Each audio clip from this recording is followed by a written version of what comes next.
Hello' দিগন্ত দা, মই ৰাগিনীয়ে কৈছোঁ। ভালনে আপোনাৰ? সুশান্তক নাপাইহে একচুৱেলি আপোনাৰ ফোনটো কৰিলোঁ। তাৰ ফোনটো কি হৈছে, অফ দেখাই আছে যে? কিবা গম পায় নেকি বাৰু?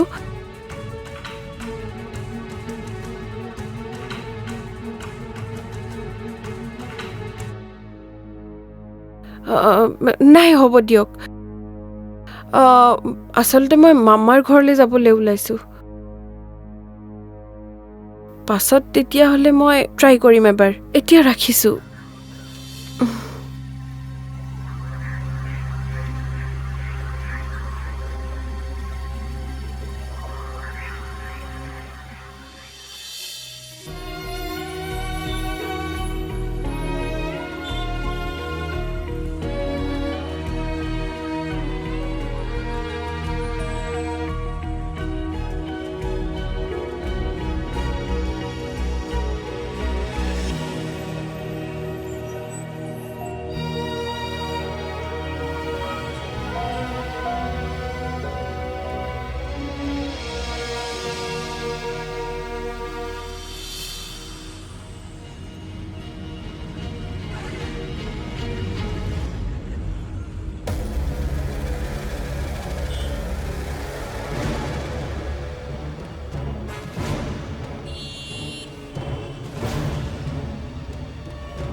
কি পালি? ভাল হৈ থাকি কি পালি? তই কি আছিলি আৰু পিংকুহঁত কি আছিল? আজি তই কি আৰু সিহঁত কি? কি ভাবি আছ? ইয়াতকৈ ভাল সুযোগ আৰু ক'ত পাবি? ল, এই সুযোগ ল। তাৰে মাৰৰ কাৰণে, ৰাগিনীৰ কাৰণে তই এটা সোণৰ কাৰেং সাজিব পাৰিবি। কি ভাবি আছ? যা!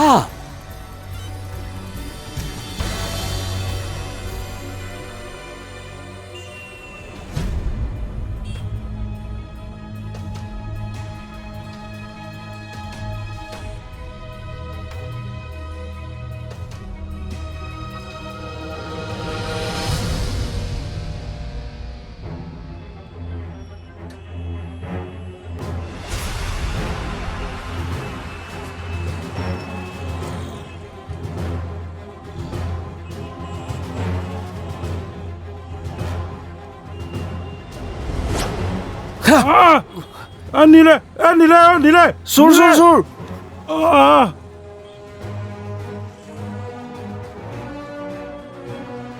দাদা কি হৈছে? শেষ, মোৰ সকলো শেষ হৈ গ'ল। পানী খাই লওকচোন।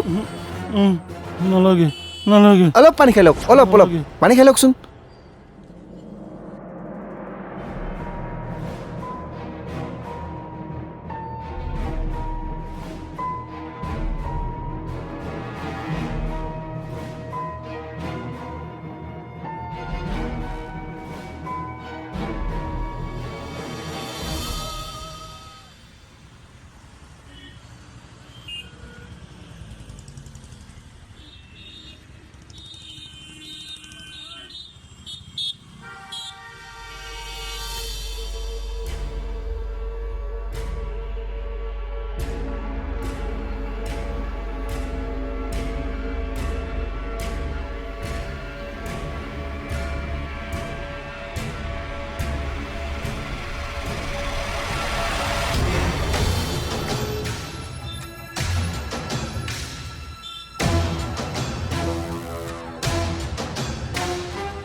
ধেই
হেল্ল' কচোন ৰাগিনীৰ ঘৰলে কিয় কি হ'ল কচোন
ৰাগিনীৰ মোমাইক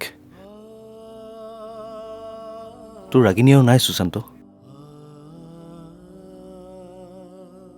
ৰাগিনীয়ে তোক এৰি বহুত দূৰলৈ গুচি গ'ল কেনেকৈ কেনেকৈ ৰাতিপুৱা মোমাইহঁতৰ ঘৰলৈ গৈছিল তোক ফোনত নাপাই মোক ফোন কৰিছিলে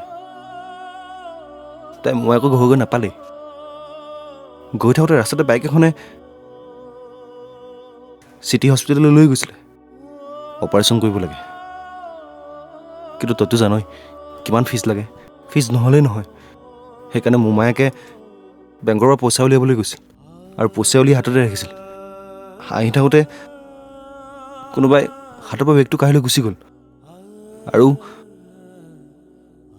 তোৰ ৰাগিনীক বচাব পৰা নগ'ল সুশান্ত কি